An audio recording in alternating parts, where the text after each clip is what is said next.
अधिक शोइले मृत्यु अधिक एवं कम शोवा को लेकर जो तथ्य सामना को आसी से तथ्य टीवी स्क्रीन को आने अनुरोध करी जहाँ अत्यंत गुरुत्वपूर्ण अटे। दर्शक बंधु यह स्टडी सीधासख भाव में गोटे कथा कहूँ जे जो माने 7 घंटारू कम समय शोचंती सबुदिन तांकर मृत्यु संभावना 14% बढ़ी जाए।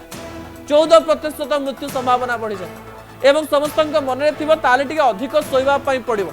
आमे ताले 7 घंटा न शोक 9 घंटा 10 घंटा 11 घंटा शोवा किंतु सेही तथ्य आउ थे प्रमाणित करुछि जे जो माने 9 घंटा अधिक समय शोचंती तांकर मृत्यु संभावना 34% बढ़ी जाउछि।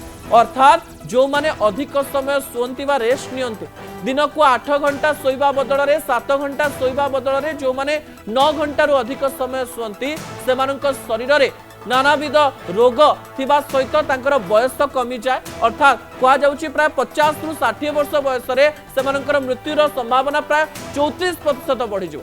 किछि रोग से समय न थाइकरी भी अनेक समय हार्ट अटैक भली समस्या देखा दे पारे। तबे आपण जदि सोचंती 7 रु 8 घंटा सोंतु ताठरो अधिक सोंतु नाही।